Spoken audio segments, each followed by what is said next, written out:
Hello everyone. लगातार पिछले कई दिनों से नेपाल सुलग रहा है। जेनजेड प्रोटेस्ट हिंसा आखिर क्यों बढ़ चुकी है? क्यों नेपाल की सरकार को इस्तीफा देकर के वहां से भागना पड़ा है? क्यों नेपाली यहां पर नागरिकों के द्वारा अपने ही संसद भवन, प्रधानमंत्री आवास, राष्ट्रपति भवन, हिल्टन होटल जैसे अन्य यहां पर व्यवसायिक बिल्डिंग से लेकर के प्रशासनिक बिल्डिंग्स को आग लगा दी गई? इसके पीछे की पूरी कहानी क्या है? क्या ये एक सोची समझी यहां पर रणनीति या युवा आबादी का अपने अधिकारों को लेकर के मांग थी?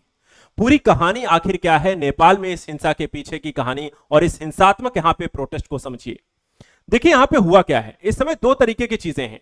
आखिर नेपाल में हिंसा कैसे शुरू होती है और वर्तमान समय में यहां पर कैसे चल रही है।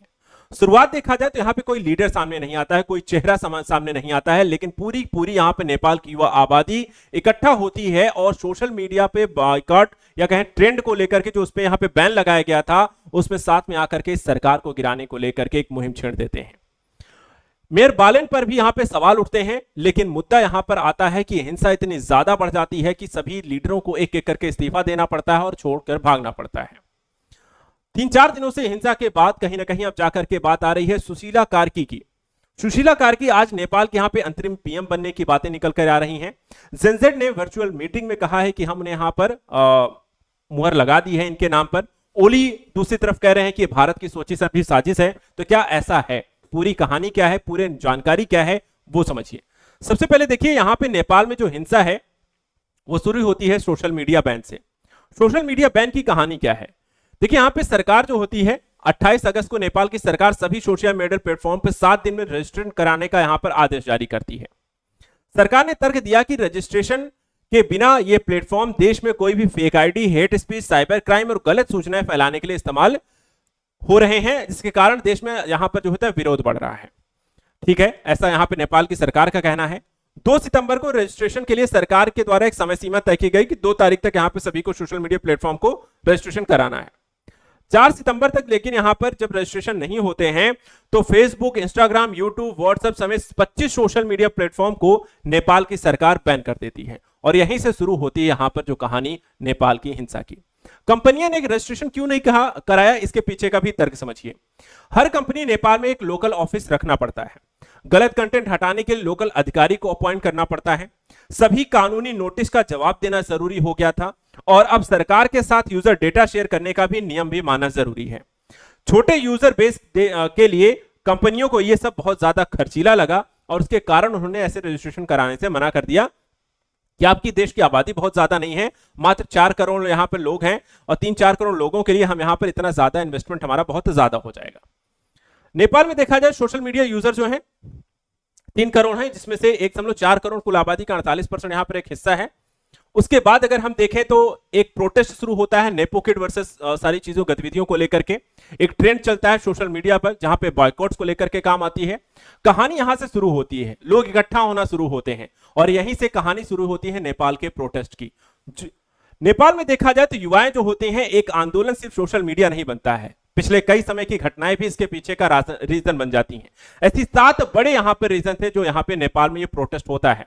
सोशल मीडिया बैन सिर्फ इसका यहां पे कह सकते हैं कि ताबूत में लास्ट कील के तौर पे काम करती है, लेकिन उससे पहले देखा जाए पिछले 4 साल में 3 बड़े घोटाले होते हैं।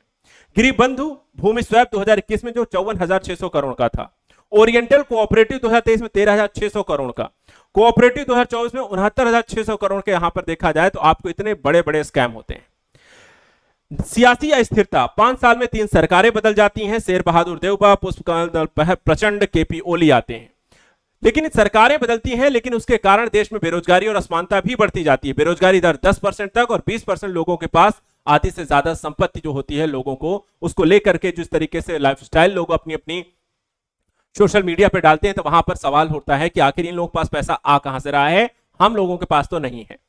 विदेशी दबाव, अमेरिका कभी चीन नेपाल को अपनी अपनी रोटी सेकने के लिए प्रयोग करता रहता है और भारत विरोधी गतिविधियों को बढ़ावा देते हैं। भारत से दूरी भी इस कारण से बढ़ी है।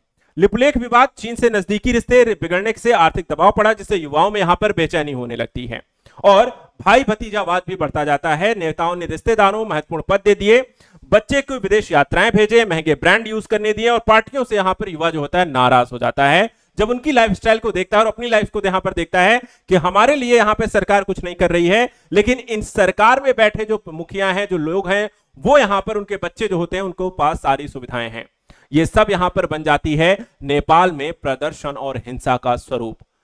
कहानी यहां पर देखा जाए तो इस हिंसा के दौर में अगर आप देखें तो पूरा का पूरा जो नेपाल है, काठमांडू, भरतपुर, पोखरा, नेपाल, इटहरी, हर एक क्षेत्र जो होता है वो पूरा पूरे नेपाल में हिंसा आपको भड़क उठती है, और वो भी एक साथ यहां पर पूरा देश जो होता है वो सरकार के विरुद्ध खड़ा हो जाता है। यहां पर देखा है तो कई हजारों लोग इसमें घायल हुए, 30 से 40 लोग यहां पर आपको मारे गए इस हिंसा में। प्रदर्शन की जो वजह रही कि सोशल मीडिया पे बैन जो होता है लास्ट किल, जैसे मैंने कहा कि काम करता है। जेनजेड जो होता है इसमें 18 से 28 साल के जो युवा हैं वो आप इसमें आकर के अगुवाई करते हैं इस आंदोलन की। 12,000 से ज्यादा प्रदर्शनकारी जो होते हैं वो संसद भवन को घेर लेते हैं, परिसर में घुस जाते हैं। प्रदर्शनकारियों को बाहर खदेड़ने के लिए सेना बुलाई जाती है, कई राउंड की फायरिंग की जाती है, जिसमें कई यहां पर जो छात्र युवा हैं उनको गोली लग जाती है। संसद भवन, राष्ट्रपति, उपराष्ट्रपति, पीएम आवास के इलाकों में कर्फ्यू लगाया जाता है। काठमांडू जो प्रशासन रहता है वो अगर देखा जाए तो तोड़फोड़ करने वालों को देखते ही गोली मारने के आदेश जारी करते हैं। 8 सितंबर रात 9 बजे से यहां पर आपको इस तरह की घटनाएं आपको सामने आनी शुरू होती हैं और एक एक करके लोगों के घायल होने और मारे जाने की पुष्टि होती है। लेकिन इसके साथ ही यहां पर देखा जाए इस आंदोलन में फाइनली आपके एक एक करके या तो लीडर्स ने इस्तीफा दे दिया, चाहे वो राष्ट्रपति हो, केपी ओली हो, गृह मंत्री हो, और पूरी की पूरी सरकार जो होती है वहां पर आपको गिर जाती है या देश छोड़कर चली जाती है।